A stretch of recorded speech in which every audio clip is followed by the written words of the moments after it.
So, good morning, everybody. I'm pretty sure everybody recognizes it. Fighting Apache Maven. So this is not about the battle of the build tools, because, well, we all know these build tools, and there's a good reason to use Ant or Grail or Maven. But this is just about if you're working with Maven and for some reason it just doesn't work as you plan to be. So. The topic is about quick and dirty, and I think that's kind of a smart move, because normal conferences is like, well, kind of the global stuff, and understanding the quick and dirty stuff you can do with even with Maven, it gives you a little bit more in-depth knowledge about it. So let's start.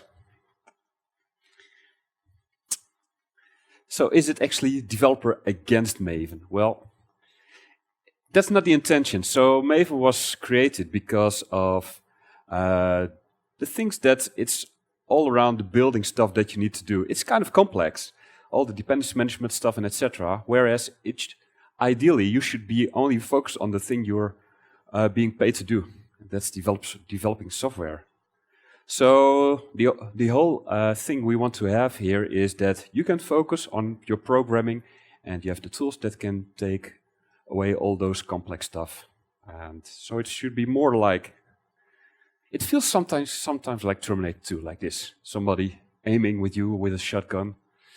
But in fact, it should be something like this, right? So it's developer with Maven. We should cooperate together. So when start these fights? Well, and things start to fail. Well, for instance, the setup. So when you start on a new project, it depends. So in case of an open source project, it should work out of the box. But if you're working for a company, you probably have to connect to a specific repository and etc. And these are kinds of hard to cover in these slides. When things start to fail, it can also be like adding and removing code and plugins, and then that's things you do yourself. And this one is interesting when things suddenly are broken. So let's take this situation where we have this huge multi-level, so quite depth in the directories, Maven multi-module project. And we suddenly have a huge failure. So it can happen on the CI server, which is kind of interesting, of course, because that should be the server where everything should be stable. Maven command line, well, it works on my machine. This is actually, if it runs fine on the CI server, but not on your Maven command line, it's probably based on your system. You need to fix something. And the IDE, well, IDE should be a wrapper around Maven, right? So if Maven is correct and the IDE is wrong, well, something should be fixed in the IDE. In case people put Jira issues on our list, and they say, well, it doesn't work with IntelliJ or Eclipse or whatever, the first thing I say is try to do it just plain on the command line. If it works like that, you should post your issue on the IDE side. Is it structural? Who knows this? Yeah, so sometimes it's just like a bad internet connection or something. Sometimes it's just good enough to give it another try, and if it works fine, okay. Maybe you should just ignore that once. Okay, so if it happened a couple of times that things are starting to fail, you might consider to have a better look at it. But sometimes it's just like a once-time happening thing. Maybe it's just better to ignore it and not to invest too much time into it. So if you cannot reproduce the issue, then it is not a bug, right? I hope so. However, if you want to do some analysis, so these are some interesting flags you can add to Maven. So let's start with the first one, which only shows you the version. And the second one is one where Maven starts building, and it starts with showing you some information, like the operating system, the Java version, etc. With the third one, with the errors, it will print the stack trace at the end. So normally it's just a small message there, but with the -e, it will also add the stack trace, and which probably can give you some extra information on where to look for the solution. And I'm pretty sure that the last one is a familiar one. It gives a lot of output, but then again. So the most likely causes are, first of all, your project, of course, and your code. Yeah, it happens quite a lot. So if you're just writing uncompilable code, of course, Maven will fail. It could also be a Maven plugin itself. This is one of the most happening issues after your project code. Then we have the external codes, like the Java, Java-C, or the Java Talk tools. In the end, these are called as well, and they can contain bugs. And Maven as well. So I expect in most cases you have to look at the first two to look for some issues, and the last two, there can be some issues, but it's like rarely. So if you have this failure, Maven, of course, shows in the end some kind of message, and sometimes the message is not really clear enough. So what do? Well, we start, of course, at Google. Google points us to Stack Overflow. And sometimes there's just the documentation. So for instance, in case of the Maven plugins, there's always generated documentation with it, and they can have a frequently asked question page to go to. But there can also be an issue management system. Maybe it's a known issue or something that has to be fixed or has already been registered. So that is something you can try to follow. I will show you that in a moment. Especially if the project is quite large, these are some options to isolate the issue. Quite recently, I had this issue where somebody says, well, I cannot build Quarkus, and it's like this huge project. Are you really expecting me to run that again and try to isolate the whole issue, that small issue you have? No, I'm not going to do that. There are much more issues I need to solve, so please help us a little bit with those things. So what you can do is you can specify the projects that are actually having this issue. And the second one is kind of interesting because there you're saying, okay, this module has some Maven module, not Java module, this Maven module has some dependencies that are part of the whole Maven multi-module project. And with the also make option, they will be compiled as well. And with the only make dependence, it's where projects that are depending on this project, they will be built as well. So one is about having dependencies, and other ones is the other way around. In some cases, it's just good enough to look at some external code. For instance, if you have some stack trace with null pointer exception. And so you don't have to go through the IDE trying to download everything. So you could start, of course, at GitHub. It has a good way to show you some stuff.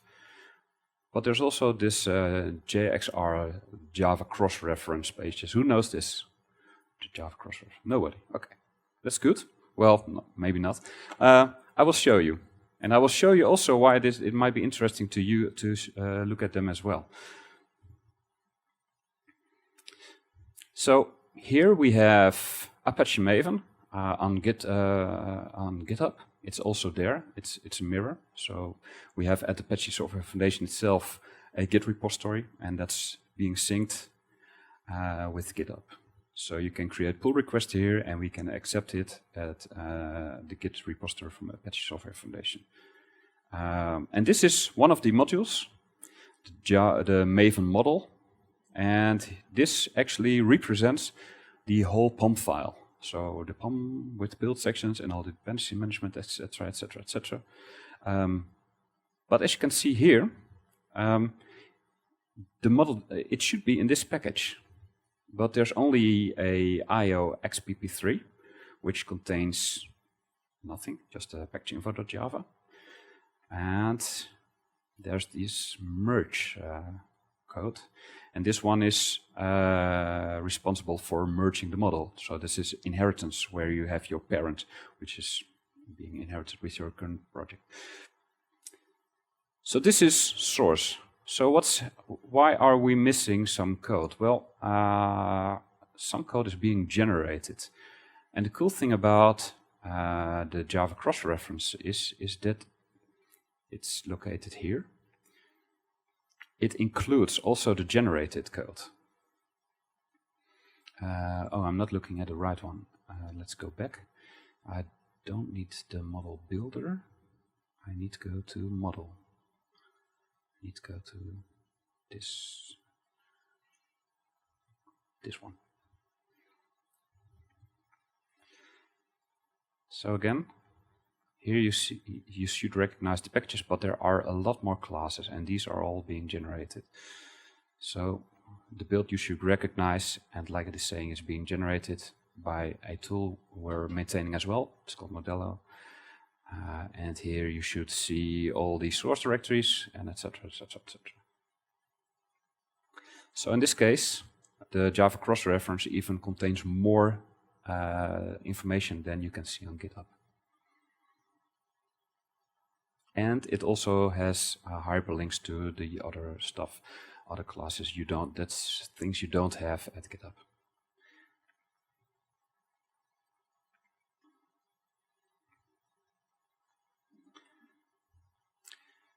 So this is something interesting about a feature in Git. And I'm not sure, I'm always telling this about people and say, oh, cool, that sounds great. So this is about when you have some kind of regression. So for instance, we've just released Maven 3.6.2, and you discover that something is broken in there. So you know it used to work in 3.6.1, not anymore in 3.6.2.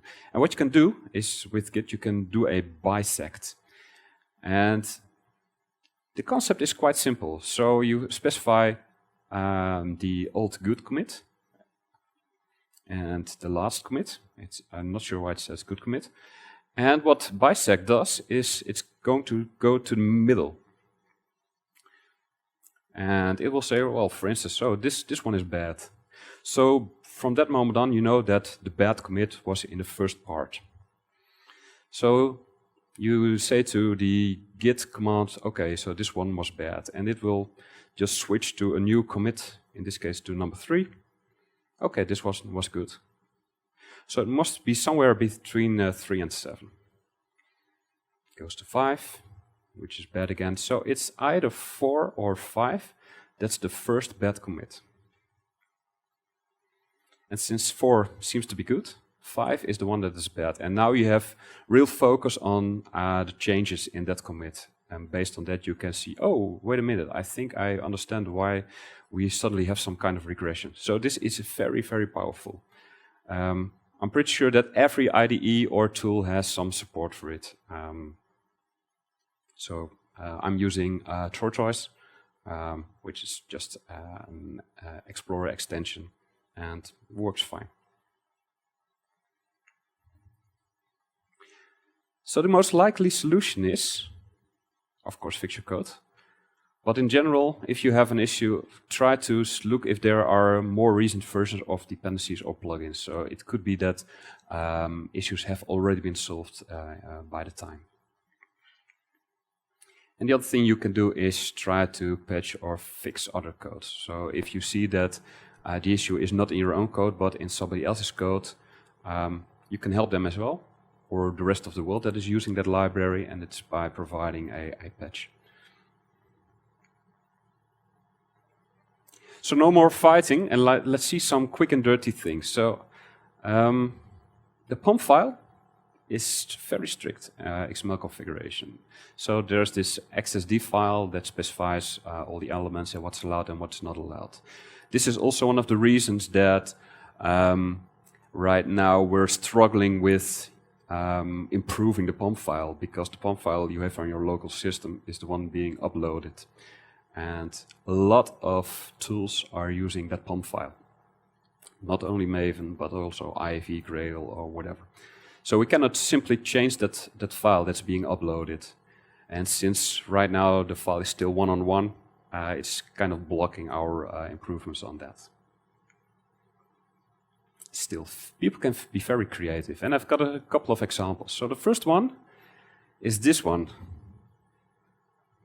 So somebody thought, well, let's try to extend my parents. So I have my parent, number 9, and I want to introduce a new parent. It's called number 10, and it's just inheriting from 9, which is inheriting from 8, from 7, so you know the long list. And this was kind of funny because we didn't, it is allowed, why not? But it looks kind of silly, and we discovered it based on this. So we have this model validator where we specify if all the content of the stuff is correct. And we did a check for circular references, and we said, oh, you should never refer to your own parent. So we were kind of ignoring the version, and then somebody said, well, sorry, this my Maven project is broke because of this. Okay, cool. So why is this a dirty thing? So it increases the number of downloads. Okay, it is stable, so Maven downloads it once on your local system. It depends on how your CI server is working. Maybe it is downloading all those files over and over and over again.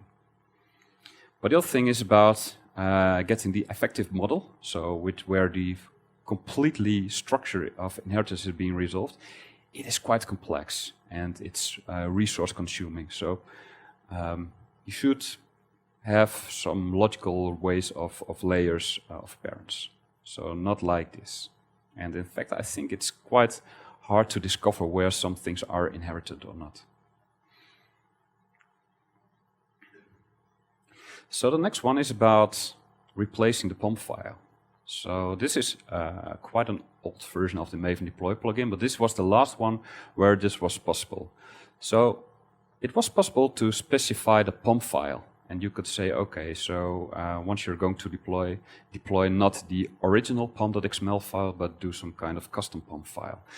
And the reason behind that was they didn't want to expose some, well, let's say, sensitive information, like where the source code is located and some things like that.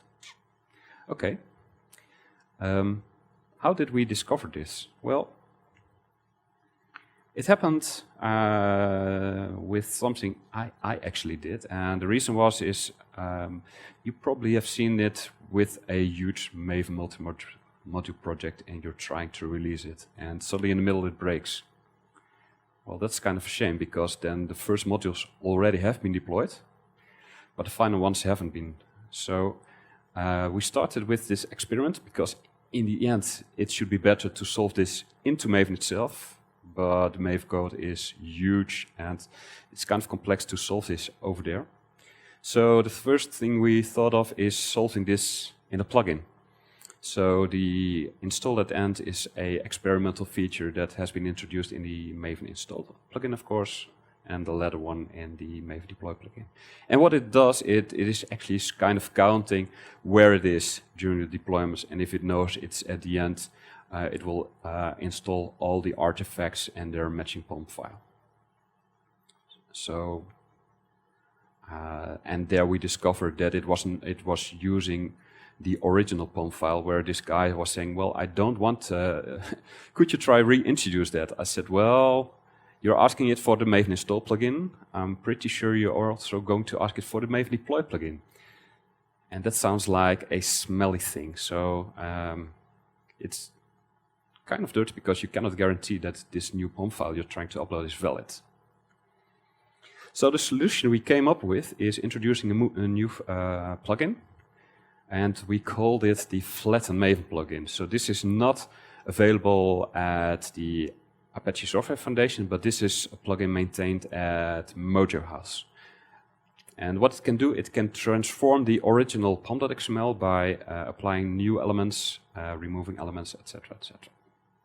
So what you can do is add this plugin to your POM file, and it will kind of replace the original POM file just before this being installed or deployed.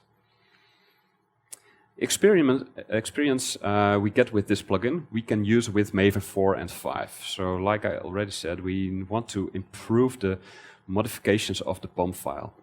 And actually, I've did some preparations for Maven 3.6.0, and I've started working on this experimental stuff. I would like to show you.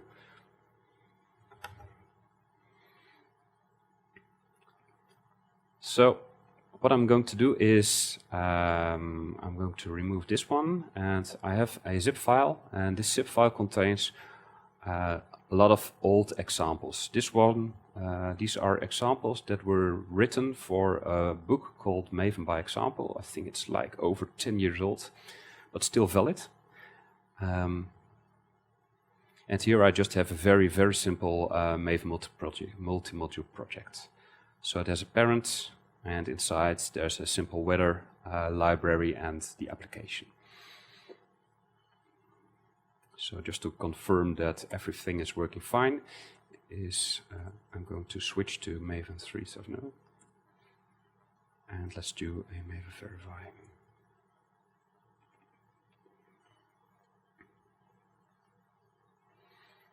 So for those who recognize the versions of the plugins, you can probably see that it is using a very, very old version of the Maven compiler plugin, etc., etc. But it still works with the latest version of Maven. So this is fine. The first thing we're going to do is introduce a thing that's what we call a CI-friendly parameter. So these are kind of interesting if you are working with your co-workers on the same project, but on different Jira issues. What you can do is you can add this specific CI-friendly parameter to the version, and it will be injected by, for instance, the build server. So what we're going to do is Maven versions set, and we're going to say the new version is going to be, well, let's say 1.5, and then we're going to use a change list, and it's still a snapshot. A snapshot. So there are 3 special parameters you can use here. That's either change list, or revision, or SHA-1. So those are the only valid values to use. Other values won't work.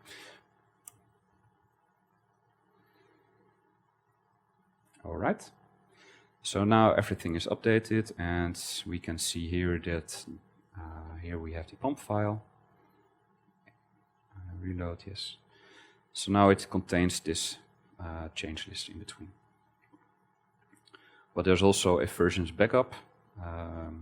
So let's try to remove that. And I don't know why somebody decided to call this goal commit. But that's the way to say, okay, I'm accepting this change, and you can remove the backups. So while calling this goal, Maven is already trying to solve all the structure of the pump files, and it's missing the value of change list, so it cannot resolve the parent. So you need to specify it explicitly. Change list is Jira 101.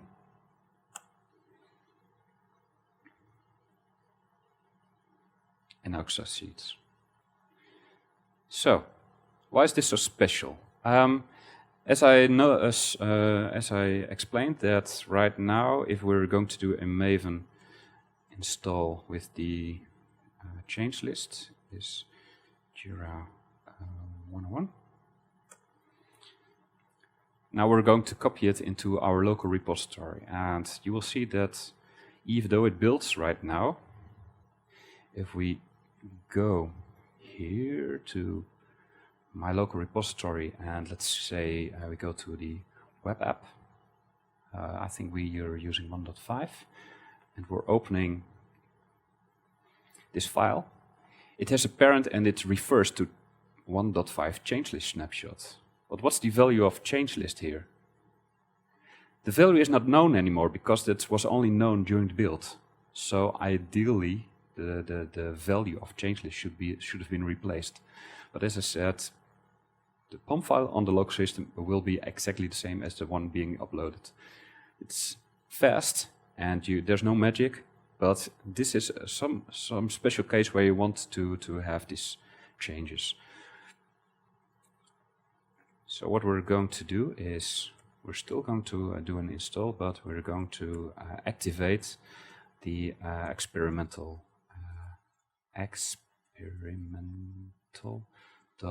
build consumer. So build consumer, The concept is about where the local POM file will be a little bit different from the ones being uploaded. So we're still not, we don't have consensus about what is the build POM and what is the consumer POM. There's a lot of discussion about it, but the concept is quite clear. Something needs to be changed. So what we're going to do is we're going to have a look at the local repository again. And let's open this one. And now you see that the value has been changed. And now it is being able to resolve the parent. So this is one of the first things we can do. But then I thought, well, maybe that's not enough. Because in the end, what we want is that IDEs have something to experiment with, to see if they can work with our changes. That's also one of the reasons why it is still experimental. So what we can do is, how about, not this one, it should be this one, yes. Or how about removing just this version? Because there's the parent also has a relative path element, and it always points to the POM file in the directory above. So this is kind of redundant information. Wouldn't it be great if, based on this, we could fill in the version? So let's give it another try.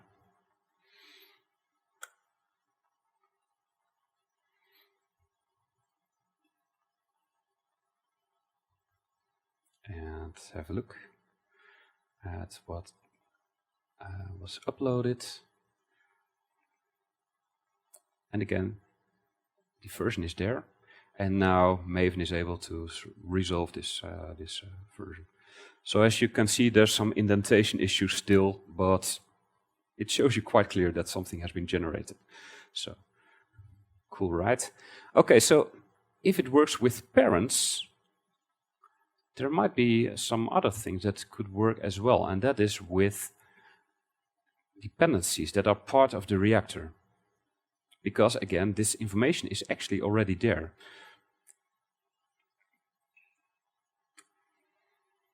So this, if this works, and of course it will work, this means that you won't need to manage your dependencies anymore that are already part of the Maven multi-module project. So if we take a look here, and let's go, open it, and go down. Then again, you will see it has been injected. Again, some formatting issues, but at least it is valid XML.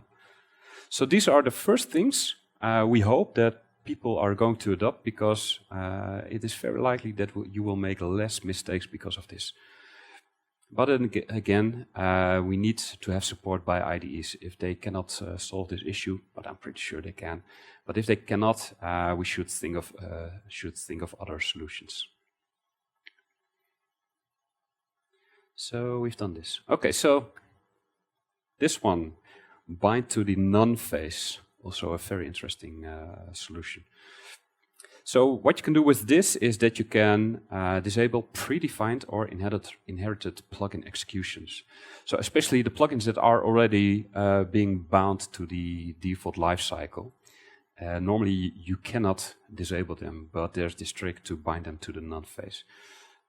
So Christian is sitting here, and he will be very pleased with this line.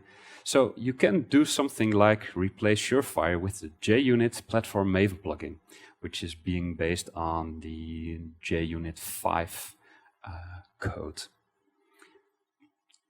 So you can say, okay, let's do something like this. You need to be aware of the ID that Surefire is being using. And if you say phase none, then this goal will not be executed. I know there's this trick, you don't have to do it anymore, but in general, the none phase, binding to the none phase, will allow you to disable the execution of a goal.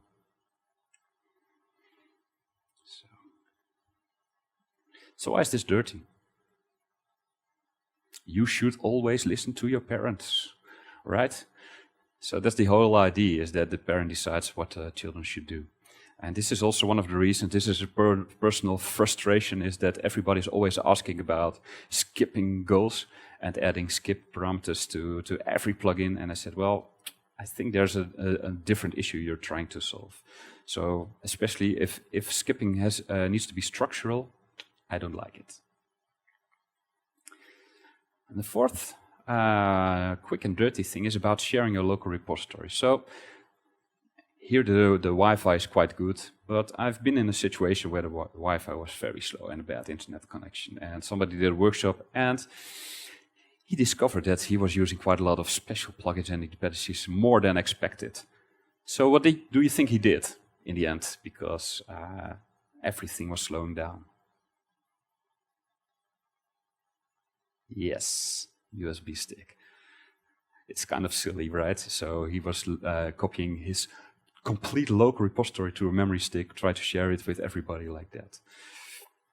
There's a solution for it, and it's called the mock repository manager, and this is actually being used by all of our integration tests of Maven plugins.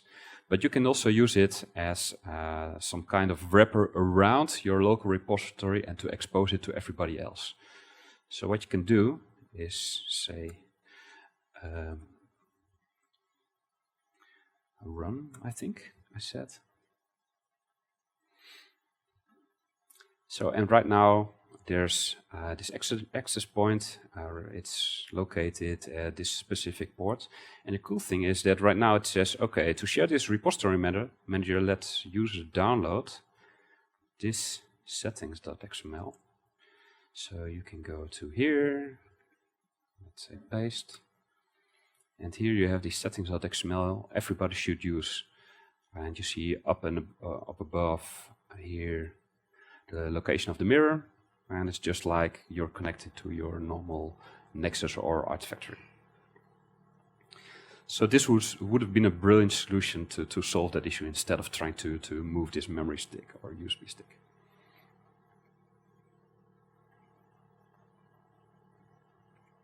So, when going for quick and dirty, in the end, there are two things you're going to change that are either command line arguments or the POM file. But it's, well, that's actually what you're always doing, right? So you're changing your POM file and your XML files. So what's quick and dirty about that? So one of the things that might happen is that you have a specific requirement and there's no Maven plugin for it yet, even though we have like 10 years of Maven, so a lot of Maven plugins are already available, but this one, it's not there yet. And you don't want to write a Maven plugin for it, because that takes time, right? So you can do some inside POM executions. And the most famous one, I think, is the Maven end run plugin, and this one executes end scripts. Then we have this Maven scripting plugin, and I discovered we haven't released it yet. But this is one that uses the scripting API. That's part of the JDK. And if you are using, for instance, Groovy, which has an implementation for the scripting API, then you can just simply use this plugin. And it means you can write Groovy in your POM file if you really, really want to.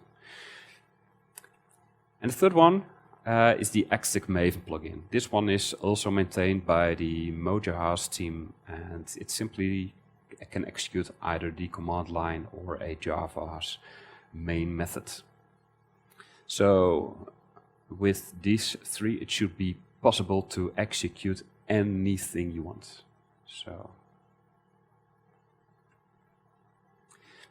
there are also ways to manipulate Maven, actually. So one is the Maven Extensions. And I will show you in the end what Maven Extensions can do. And there's another one, and that's the Maven Custom Builder. So it is possible to change the way that Maven builds its stuff. One of the Maven builders, a custom Maven builder, is the Smart Builder provided by Takari, and it does some smart multi-threading stuff. And they were able to do that by writing their own Maven builder. But in general, Maven Extensions should be more than enough to do some cool things. It's also very, very powerful. So when we're talking about understanding properties, there are a couple of ways how properties are being resolved. So first of all, you can specify, of course, properties in your project itself. You can also specify them in the settings, but you have to do that inside a specific profile. So in the settings itself, there's no option to specify properties only via the profile. Of course, you can specify system properties for your system. And last, and this is the most powerful one, is that you can do it via the command line. So if you specify it via the command line, that one will always win. So let's have a look at something like this. So we have this parameter. This is one being used by Surefire, test, failure, ignore. And the first one you see, so the first one you see is like here. This is the XML element you specify in your POM file. So sometimes it has exactly the same name as the user property, but these are completely different things. So here it says how you should specify it via the command line, so with the -d. And then you need to use this as the key and then the value you want to. And this is the one you need to use in your POM file in the configuration stuff. So have a good look at it. Most of the time they are different and people say, it's not working. No, because the element is different compared to the user property. So what can we do with this? Well, first thing you can do is you can change the default behavior. So as I noted, in the previous slide, you saw that the default value is false. Right. So what we can do is we can change that to true by setting this in the POM file. Not sure why you want that, but you can do that. So the next one is, I've really seen that, is that changing the expression. So what you're going to do is you're going to say, okay, this is my new expression I want to use. I'm going to set it to false, and here in the configuration you're going to use this expression. So the cool thing or the bad thing is that now your code doesn't work as documented on the web pages. Might be tricky. We can also do something else, and we can replace it with a constant, and it means that you cannot override it anymore with via the command line. Okay, so if you really want to make friends, you should do something like this. Right, so now it's not anymore to disable to execute skip tests from the command line anymore because it is saying false. You should really try this. This is a lot of fun, I'm pretty sure. So, who's using Jenkins? I guess well, that's good enough. So, Jenkins also has a Maven plugin, and some members of the team are calling it the evil Jenkins CI Maven plugin. And one of the reasons is that it's doing some dirty stuff. So why does it continue after a failed test? Well, you probably have shown it already with the previous slides that it is going to use the ignore failed tests. And it's configured here. So let's go to the slides. Let's just open it. So here it is. It has some commands. But as you can see, before the goal is actually being executed, it is going to verify am I in the right mojo or the goal being executed, and it does some really magic stuff, and it's actually overriding the configuration of the POM file in memory. So here so the xpp3 DOM, it's just like a XML element. This is our way to do it. It's very lightweight, but it can set the field name to a different value. It is going to set it to true. So these are kinds of amazing things that Jenkins can do, and this is kind of tricky. But that's why it works. So you can see that you have some failing tests, but it will continue and build and also run in an integration test if you really want to. Other things you could do with command lines. So what do you think what will happen when you do a Maven deploy with a specific Java version? So the number 13, as it is available right now.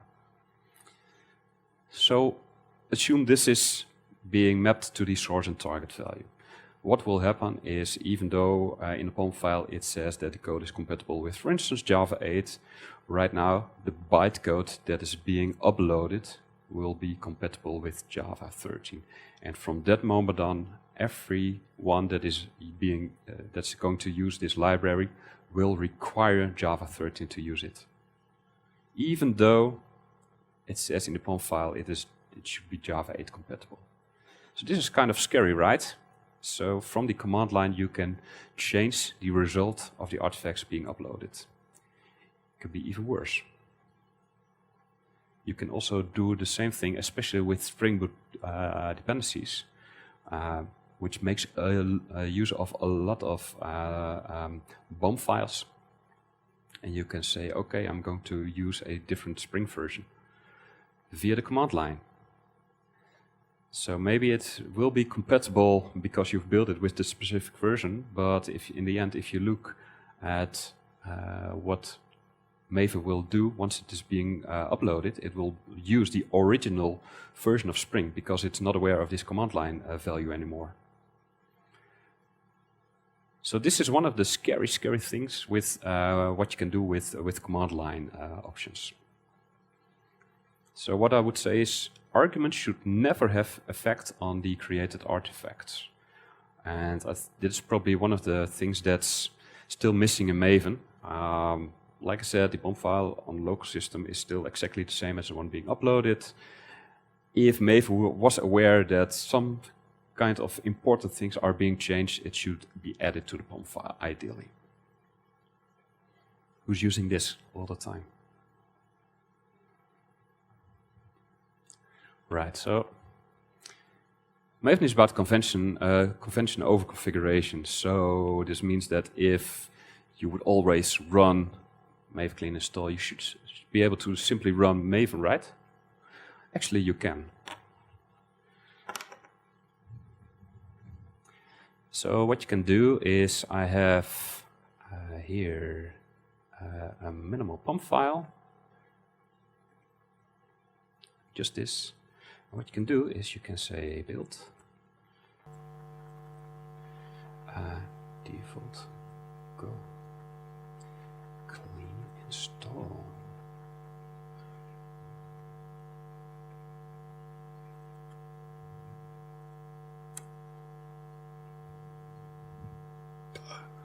There it is. Okay, so suppose I just want to run the tests. Yeah, we're talking about quick and dirty, right? So this is, so there's nothing to test because the packaging type was POM file, but you are able to run Maven clean install.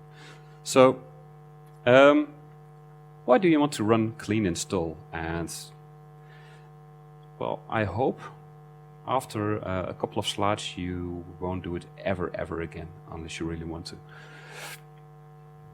So let's first have a look at clean. So when you run clean, it is a phase and it is part of the clean lifecycle. So you have 3 phases: pre-clean, clean, and post-clean. And right now, I think the post-clean is never being called. Never. I'm going to change it probably in the future. But to the clean phase, we have the clean plugin and the clean goal, and the only thing it does, it removes the target directory. It's just cleaning up stuff. Cool. However, if you delete classes or files or whatever and replace exactly the same files, it is kind of a waste of resources, right? Especially if you haven't changed one of your source files, your Java files. The compiled classes should be fine. So by doing a clean, you're just wasting time and resources. Most plugins are aware if they must execute their task. So this means that, for instance, the Maven compiler plugin can see, okay, so you didn't touch any of your Java files, so there's no reason for me to compile. I said most plugins, there are still a few that are not aware of it, but that's fine. So, but this is one of the reasons to say avoid clean. It should speed up your build a little bit. If you discover some plugins that are not working without clean, and especially in case of the Apache Maven plugins, please let us know, because we really want to learn everybody to run Maven without clean. But it should be possible. Then about the install. So you have a lot of phases, and it depends on the packaging, but most of the time they always end with this, and install.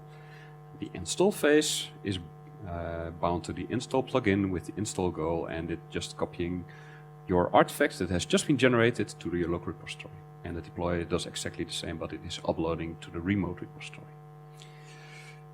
Now, install was required in Maven 2, and the reason is that Maven 2 was not reactor aware, and in this case, a reactor is something what we call that are the Maven modules that are part of the execution. So you can say you can have a Maven multi-module project and only execute a set of those modules. So those are the part of the reactor. So in Maven 2, it didn't understand that, and it was saying, okay, so all the dependencies need to exist in the local repository.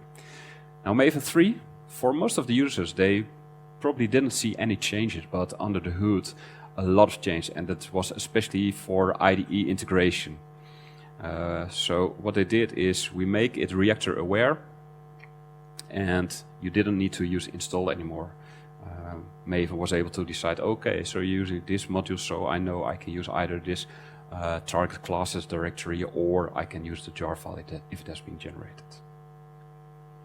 Which means there is no reason to run clean or install, so you should really try to avoid them. And for that I tried to write an extension. So this is something to show you the power of extensions, and also, well, kind of having fun about trying to warn people that they are using clean install for the wrong reasons. So let's go to the minimal POM file again. Where is it? Ooh, that wasn't the intention. Okay. Verify. First have to reset something. So, let's go. Maven clean install, of course, because that's the way we always do it. Install.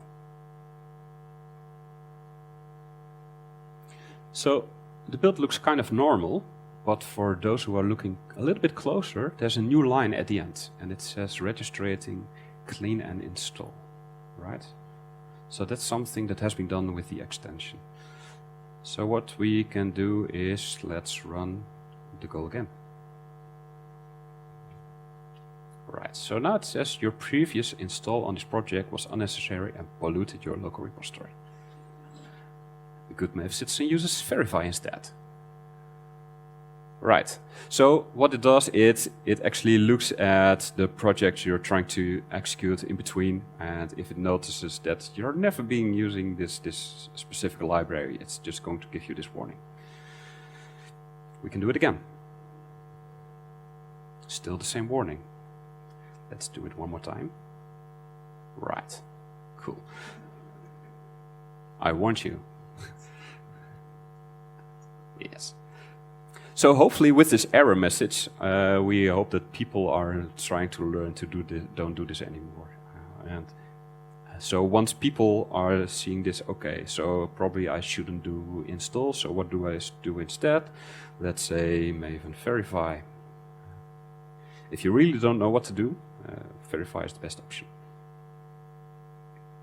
Previous install on this project was unnecessary, but you're learning. Well done.